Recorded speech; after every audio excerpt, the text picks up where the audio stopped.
Things you can do to help your young actor in training. I am sure if your child has come to you and said they want to act, they are already doing many of these things, like attending drama class in school or out of school, maybe dance lessons, singing lessons, musical instruments. They probably love performing and already have this woven in to their hobbies. If they don't, I suggest that they do these because the more rounded they can be in terms of performance, the more roles that are out there for them, the better chance they've got, the better confidence they've got, the more times they get on stage or they get performing, generally the higher their confidence and their experience will be.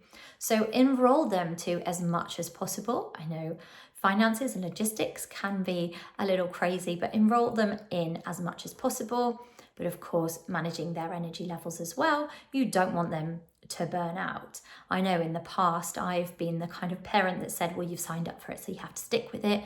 Well, no, there are many genres of, say, dance, and perhaps your child enjoys some more than others and needs to try a different one. So I've loosened up a little bit on that now, and especially through COVID, for example, my child would say, well, actually, I don't enjoy ballet online anymore.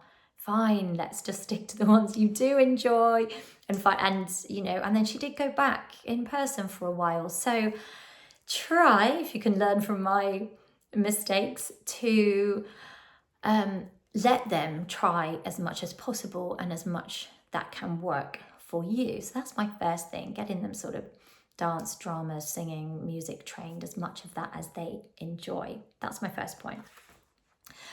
Secondly, is any other skills that they enjoy. Perhaps there's one-off workshops. My daughter and I went to a self-defense workshop this weekend, loved it, and it tied in so much to her acting in terms of the way in which you move around the room, or we could observe others and think about characters. There was so much in that self-defense workshop that she can and will use in her acting. So if they've got other hobbies, martial arts is a great one, that they can have that skill. It will go on their spotlight if and when they have spotlight. Those skills can go on there and be included. Another language, perhaps they attend languages club, or perhaps your family is bilingual. Brilliant. Encourage that. Everything that they have built into their life pretty much can be used as a skill for the acting. Which brings me on to sort of emotions, and I've talked about managing rejection in another video, which I'll tag in. But managing their emotions, I've found, since my child wanted to act, this to be a really useful tool.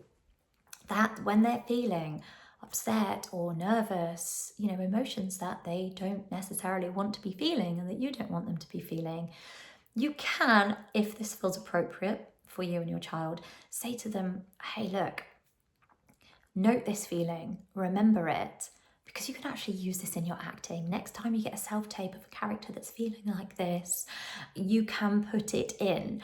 And sometimes I find this actually even distracts from the original feeling itself. Like, oh, hi, yeah, what's happening to me now is actually useful and I can bag this. I only really learnt that as an adult. And if you can as a child, and if that works for your child, then fantastic. Why not tap into, I'm not saying belittle their emotions, of course not.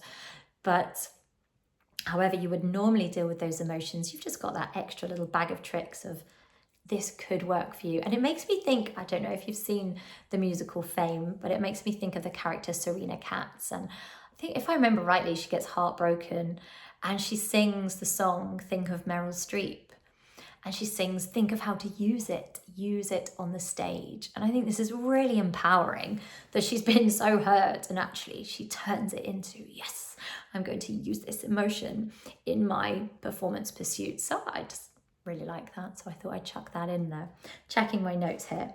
So yes, hobbies, workshops, accents. I know it drives some parents crazy when their child listens to YouTube and starts mimicking an American accent. Well, hey, actually, an American accent, a general American accent, if they can master it, and they seem to be able to absorb accents so much more quickly and easily than adults, let them practice it. Pick up a script that should be in an American accent and let them run with it. If they can do accents, fantastic. So let that be another skill. Emotions, as I said, let them, if it feels appropriate, just note what they're feeling. Maybe they could even write it down. Maybe they could keep a little emotions journal and have those to call back upon when they need them. So these are all things that work for my child and have worked for me in the past. I do hope they help you. So in short, as much training as you can give your child, the more performance they can do, the more they can get on stage or in front of camera. Okay, they can just practice that at home as well. It doesn't have to be attended clubs. There are loads of videos on YouTube. There are loads of online courses that they can take to fuel some of these passions and interests, and basically just about anything counts. Thank you so much for watching. Bye-bye.